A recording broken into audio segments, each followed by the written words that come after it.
ಸವದತ್ತಿ ತಾಲೂಕು ಮುನವಳ್ಳಿ ಗ್ರಾಮದಲ್ಲಿ ನಡೆದ ಭಾರತೀಯ ಕಿಸಾನ್ ಸಂಘ ಬೆಳಗಾವಿ ಜಿಲ್ಲಾ ಕಬ್ಬು ಆಯಾಮದ ವಿಚಾರ ಸಂಕಿರಣ ನಡೆಯಿತು. ಈ ಸಭೆಗೆ ದಿವ್ಯ ಸಾನ್ನಿಧ್ಯವನ್ನು ಪೂಜ್ಯ ಶ್ರೀ ಮುಕ್ತಾನಂದ ಮಹಾಸ್ವಾಮೀಜಿಗಳು ವಹಿಸಿಕೊಂಡು ತಮ್ಮ ಹಿತನುಡಿಗಳನ್ನು ಹೇಳಿದರು. ಪ್ರಾಸ್ತಾವಿಕ ನುಡಿಗಳನ್ನು ಪ್ರಾಂತ ಅಧ್ಯಕ್ಷರು ಆದಂತಹ ಶ್ರೀ ವಿವೇಕ್ ಮೋರೆ ಅವರು ಮಾತನಾಡಿ ಬಿಕೆಎಸ್ ಸಂಘಟನೆ ನಡೆದು ಬಂದ ದಾರಿಯ ಬಗ್ಗೆ ವಿವರಿಸಿದರು. ಈ ಸಭೆಗೆ ರಾಷ್ಟ್ರೀಯ ಅಧ್ಯಕ್ಷರು ಆದ ಶ್ರೀ ಸಾಯಿ ರೆಡ್ಡಿ ಹಾಗೂ ಕರ್ನಾಟಕ ರಾಜ್ಯ ಸಂಘಟನಾ ಕಾರ್ಯದರ್ಶಿ ಆದಂತಹ ಶ್ರೀ ಪುಟ್ಟಸ್ವಾಮೀಜಿ, ಉತ್ತರ ಪ್ರಾಂತ ಅಧ್ಯಕ್ಷರು ಆದ ಶ್ರೀ ವಿವೇಕ್ ಮೋರೆ, ದಕ್ಷಿಣ ಪ್ರಾಂತ ಅಧ್ಯಕ್ಷರು ಹಾಗೂ ದಕ್ಷಿಣ ಪ್ರಾಂತ ಕಬ್ಬು ಆಯಾಮದ ಪ್ರಮುಖ ಶ್ರೀ ರಮೇಶ್ ರಾಜು, ಉತ್ತರ ಪ್ರಾಂತ ಕಬ್ಬು ಆಯಾಮ ಪ್ರಮುಖ ಶ್ರೀ ಶಿವಾನಂದ್ ಸರ್ದಾರ್, ಬೆಳಗಾವಿ ಜಿಲ್ಲಾ ಅಧ್ಯಕ್ಷರು ಆದಂತಹ ಸಹೋದರ ದ್ಯಾಮನಗೌಡ ಪಾಟೀಲ್ ಅವರು ಉಪಸ್ಥಿತರಿದ್ದರು. ಬೆಳಗಾವಿ ಜಿಲ್ಲೆಯ 11 ತಾಲೂಕಿನಿಂದ ಕಬ್ಬು ಆಯಾಮದ ಪ್ರಮುಖರು ಈ ಸಭೆಯಲ್ಲಿ ಉಪಸ್ಥಿತರಿದ್ದರು. ರಾಷ್ಟ್ರೀಯ ಅಧ್ಯಕ್ಷರು ಆದಂತಹ ಶ್ರೀ ಸಾಯಿ ರೆಡ್ಡಿ ಅವರು ಕಬ್ಬು ಆಯಾಮದ ಬಗ್ಗೆ ಮಾತನಾಡಿ ರಾಷ್ಟ್ರದಲ್ಲಿ ಕಬ್ಬಿನ ಬೆಳೆಯ ಸಮಸ್ಯೆಗಳ ಬಗ್ಗೆ ಹಾಗೂ ಅದರಿಂದಾಗಿ ರೈತರಿಗೆ ಸಮಸ್ಯೆಗಳನ್ನು ಹೇಗೆ ಬಗೆಹರಿಸಿಕೊಳ್ಳಬೇಕು ಎನ್ನುವ ಬಗ್ಗೆ ವಿವರಿಸಿದರು. ತದನಂತರ ದಕ್ಷಿಣ ಪ್ರಾಂತ ಕಬ್ಬು ಆಯಾಮ ಪ್ರಮುಖರು ಆದಂತಹ ಶ್ರೀ ರಮೇಶ್ ರಾಜು ಅವರು ಮಾತನಾಡಿ ಕಬ್ಬಿನಲ್ಲಿ ಆಗುವ ನಷ್ಟ ಹಾಗೂ ಅದಕ್ಕೆ ಏನು ಮಾಡಿದರೆ ಕಬ್ಬಿನಲ್ಲಿ ಲಾಭ ಪಡೆಯಬಹುದು ಎಂಬುದರ ಬಗ್ಗೆ, ಜೊತೆಗೆ ಭೂಮಿಯ ಫಲವತ್ತತೆಯನ್ನು ಹೇಗೆ ಕಾಪಾಡಿಕೊಳ್ಳಬೇಕು ಎಂಬ ವಿಷಯವನ್ನು ಮಂಡಿಸಿದರು. ಶ್ರೀ ಶಿವಾನಂದ್ ಸರ್ದಾರ್ ಅವರು ಕಬ್ಬಿನ ಬೆಳೆಯ ಬಗ್ಗೆ ಮಾತನಾಡಿದರು. ಬೆಳಗಾವಿ ಜಿಲ್ಲೆಯಲ್ಲಿರುವ ಸಕ್ಕರೆ ಕಾರ್ಖಾನೆಗಳು ಮತ್ತು ಜಿಲ್ಲೆಯ ಕಬ್ಬು ಬೆಳೆಯುವ ಕೃಷಿಕರ ಮಧ್ಯೆ ಇರುವ ಸಮಸ್ಯೆಗಳ ಬಗ್ಗೆಯೂ ಈ ಸಭೆಯಲ್ಲಿ ಚರ್ಚಿಸಲಾಯಿತು. ರಾಜ್ಯ ಕಾರ್ಯಕಾರಿಣಿ ಸದಸ್ಯರು ಆದಂತಹ ಶ್ರೀ ಮಾಧವ್ ಹೆಗಡೆ, ಪ್ರಾಂತ ಉಪಾಧ್ಯಕ್ಷರು ಆದಂತಹ ಶ್ರೀ ಜೈಪಾಲ್ ನಾಗ್ನೂರ್, ಪ್ರಾಂತ ಕಾರ್ಯದರ್ಶಿ ಶ್ರೀ ಶಿವಕುಮಾರ್ ಗಾನಿಗೇರ್, ಬೆಳಗಾವಿ ಜಿಲ್ಲಾ ಪ್ರಧಾನ ಕಾರ್ಯದರ್ಶಿ ಆದಂತಹ ಶ್ರೀ ಮಹಾಂತೇಶ್ ಹೊಂಗಲ್, ಜಿಲ್ಲಾ ಉಪಾಧ್ಯಕ್ಷ ಶ್ರೀ ಬಸವರಾಜ್ ಕೋನನ್ನವರ್ ಮತ್ತು ಶ್ರೀ ಶಿವಾನಂದ್ ಜ್ಯೋತಿ ಹಾಗೂ ಪ್ರಮುಖರು ಈ ಸಂದರ್ಭದಲ್ಲಿ ಉಪಸ್ಥಿತರಿದ್ದರು. ವರದಿಗಾರರು Sumitra Hanamaneri, Indian public TV Kannada, Ramadurga. नमस्कार। भारतीय किसान संघ किसानों के लिए किसानों का द्वारा चलाया गैर राजनीतिक संगठन है। भारतीय किसान संघ इडी देशದಲ್ಲಿ ರೈತರಿಂದ ರೈತರಿಗಾಗಿ ರೈತರಿಗೋಸ್ಕರವೇ ನಡೀತಾ ಇರತಕ್ಕಂತ ಒಂದು ರಾಜಕೀಯ ರೈತವಾದಂತ ಒಂದು ಸಂಘಟನೆ. ಪೂರ್ವ ಪಶ್ಚಿಮ ಆಗಲಿಲ್ಲ, ಒಂದು ಗುಜರಾತ್ನಿಂದ ಹಿಡಿದು ಕೊಹಿಮಾ ಮಠ, ಕಚ್ನಿಂದ ಹಿಡಿದು ಕೊಹಿಮಾ ಮಠ, ಕನ್ಯಾಕುಮಾರಿದಿಂದ ಕಾಶ್ಮೀರ ಮಠ, ಪ್ರತಿಯೊಂದು ರಾಜ್ಯದೊಳಗ ಪ್ರತಿಯೊಂದು ಜಿಲ್ಲೆ ಒಳಗ ನಮ್ಮ ಕಾರ್ಯ ನಾವು ಯಶಸ್ವಿಯಾಗಿ ಮಾಡ್ಕೋತ ಬಂದೇವೆ ಅಂತ. ಅದಕ್ಕೆ ಕಾರಣ ನಮ್ಮ ರೀತಿ ನೀತಿ, ನಮ್ಮ ಸಂಘಟನೆಯ ರೀತಿ ನೀತಿ. ನಮ್ಮದು ಇದು ಒಂದು ಪಾರಿವಾರಿಕ ಸಂಘಟನೆ ಅಂತ ನಾವು ಕರಿತೇವೆ. ಇಲ್ಲಿ ಯಾರು ಹೆಚ್ಚಿನವರಲ್ಲ, ಯಾರು ಕೆಳಗಿನವರಲ್ಲ. ನಾವು ಹರ್ ಕಿಸಾನ್ ಹಮಾರ ನೇತಾ, ಪ್ರತಿಯೊಬ್ಬ ರೈತನು ನಾಯಕ ಅಂತ ಕಾಣ್ಕೊಂಡು ಬಂದೇವೆ. ನಮ್ಮಲ್ಲಿ ಅಧ್ಯಕ್ಷರು ಕಾರ್ಯದರ್ಶಿಗಳು ಅವರು ಇವರು ಇರಬಹುದು, ಅವರೆಲ್ಲ ತಮ್ಮ ಜವಾಬ್ದಾರಿ ನಿಭಾಯಿಸಬೇಕಾದ್ರೆ ಮತ್ತು ಅಧಿಕಾರಕ್ಕಂತಲ್ಲ. ಈ ದೃಷ್ಟಿಯಿಂದ ನಾವು ಪಾರಿವಾರಿಕ ಸಂಘಟನೆ ಅಂತ ತಿಳ್ಕೊಂಡು ಯಾವಾಗ ನಾವು ಹೊಂಟೇವಿ, ನಾವು ಬೆಳ್ಕೋತ ಬಂದೇವಿ. ಯಾಕಂದ್ರೆ ನಮ್ಮಲ್ಲಿ ನಾವು ಎಲ್ಲಕ್ಕಿಂತ ಮೊದಲು ಹೇಳ್ಬೇಕಂದ್ರೆ ನಾವು ರಾಜಕೀಯೇತರ ರೈತ ಸಂಘಟನೆ ಮತ್ತು ಪಾರಿವಾರಿಕ ಸಂಘಟನೆ ಅಂದ್ರೆ ನಾವು ಎಲ್ಲರೂ ಒಂದು, ರೈತರು ಅಂದ್ರೆ ರೈತ ಕುಲ ಒಂದು ಅನ್ನುವಂಥ ದೃಷ್ಟಿಯಿಂದ ಎಲ್ಲರ ಹಿತವನ್ನು ಕಾಯ್ಕೊಂಡು ಬರುವಂತ ಸಂಘಟನೆ ಆಗಿದ್ರಿಂದ ನಾವು ಇವತ್ತು ಈ ಮಟ್ಟಕ್ಕೆ ನಾವು ತಲುಪೇವಿ. ಈ ನಾವು ಏನು ಸಂಘಟನೆ ಶುರು ಮಾಡಿದ್ವಿ, ಮೊದಲು ನಾವು ಗ್ರಾಮಗಳ ಇಡೀ ನಾವು ಸಂಘಟನೆಯನ್ನು ಮಾಡ್ತೀವಿ. ಸಂಘಟನೆ ಮಾಡಿ ಏನಾದರೂ ಅನ್ಯಾಯ ಆಯ್ತಂತಂದ್ರೆ ಮುಂದೆ ಏನು ಮಾಡ್ತೀವಿ, ಹೋರಾಟ ಮಾಡ್ತೇವೆ. ಬಹುತೇಕ ಎಲ್ಲ ಸಂಘಟನೆಗಳು ಇಷ್ಟು ಮಾಡ್ತಾವೆ. ಆದ್ರೆ ಕಿಸಾನ್ ಸಂಘದ ಏನ್ ವಿಶೇಷಪ್ಪ ಅಂತಂದ್ರೆ ಇದು ರೈತರಿಗೆ ಮಾಹಿತಿ ಕೊಟ್ಟು ರೈತರಿಗೆ ಶಿಕ್ಷಿತ ಮಾಡ್ತದೆ. ರೈತರಿಗೆ ಮಾಹಿತಿ ಕೊಟ್ಟ ಕೂಡಲೇ ರೈತರಿಗೆ ಪ್ರಶ್ನೆ ಮಾಡುವಂತ ಒಂದು ಸಾಮರ್ಥ್ಯ ಬರ್ತದೆ.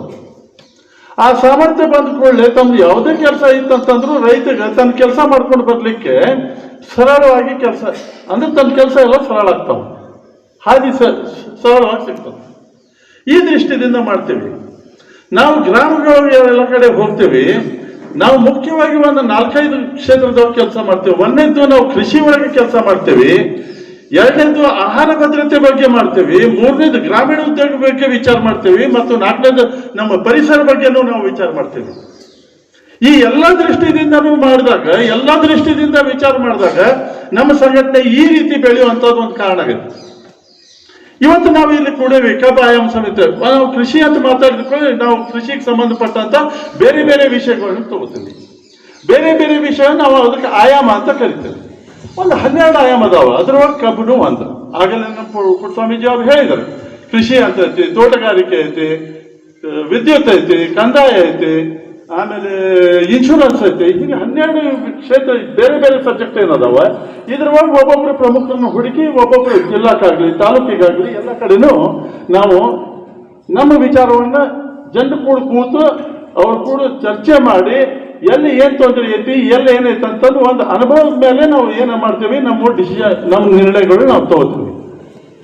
ಈ ರೀತಿ ಬೆಳ್ಕೋತ ಬಂದೇವಿ. ಇವತ್ತು ಇಷ್ಟೆಲ್ಲ ವಿಷಯ ಒಳಗ ನಮ್ಮ ಕಬ್ಬು ಏನೈತಿ ಇದು ಒಂದು ಮುಖ್ಯವಾದ ವಿಷಯ ಆಗಿದೆ.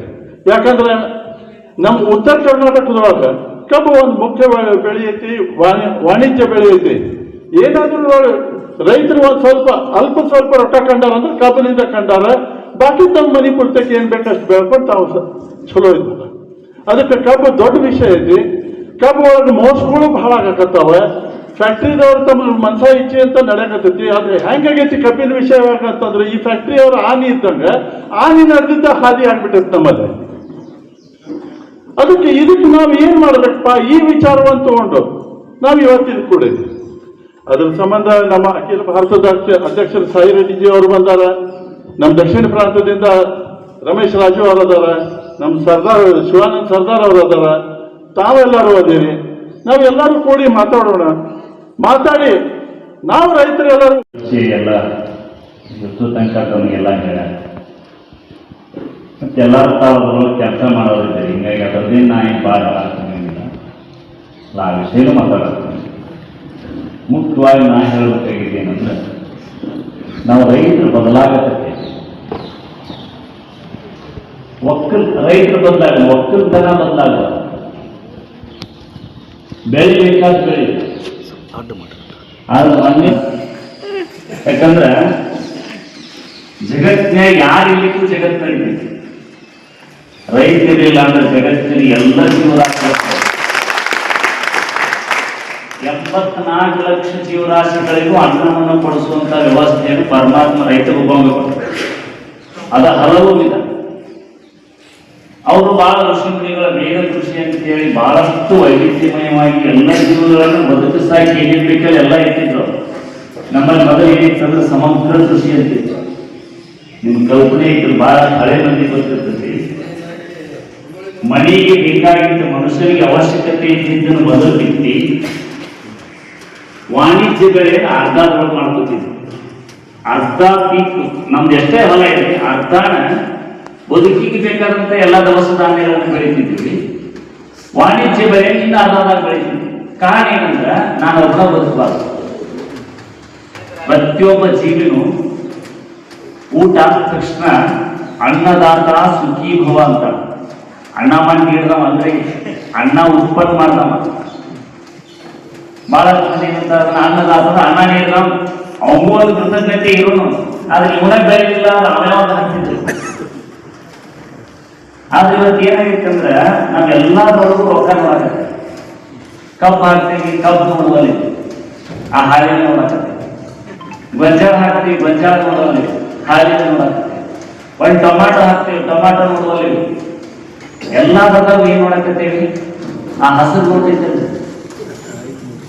500 ಎಷ್ಟು ಲಕ್ಷ ಎಲ್ಲ ಲಕ್ಷದಾಗ.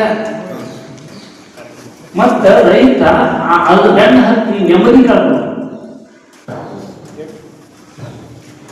ನಾವ್ ಎಷ್ಟೇ ಒಕ್ಕಲ್ತನ ಮಾಡಿ ಏನೇ ಪೀಕ್ ಬೆಳೆದ್ರು ಭೂಮಿ ಸತ್ವ ಕಳ್ಕೊಂಡ್ರೆ ನಮ್ಮ ಜೀವಕುಲ ನಾಶಕತ್ತೆ. ನಮ್ಗೆ ಲಕ್ಷ್ಯ ಇರ್ಬೋದು. ಭೂಮಿ ಸತ್ವ ಉಳಿಸ್ಕೊಂಡಿವಂದ್ರ ನಾವು ಬದುಕ್ತೀವಿ, ಎಲ್ಲ ಜೀವರಾಶಿಗಳು ಬದುಕ್ತಾವ. ಇವತ್ತು ನಮ್ಮ ಮನಸ್ಥಿತಿ ಹೆಂಗಾಗೈತೆ ಅಂದ್ರ ನಮ್ಗೆ ರೊಕ್ಕ ಇದ್ರ ಸಾಕು ನಾವು ಎಲ್ಲಾ ಗಳಿಸಬಲ್ಲೆ ಅನ್ನುವಂತ ಮನಸ್ಥಿತಿ ಬಂದು ನಮ್ಮ ಕೃಷಿ ಒಳಗ ಆ ಭೂಮಿಯನ್ನು ಕೊಲ್ಲಾಕತ್ತೀವಿ. ನಮಗೆಲ್ಲ ಅಮೃತವನ್ನು ಕೊಡ್ತಕ್ಕಂಥ ಭೂತಾಯಿಗೆ ವಿಷ ಉಣಿಸಾಕತ್ತೀವಿ.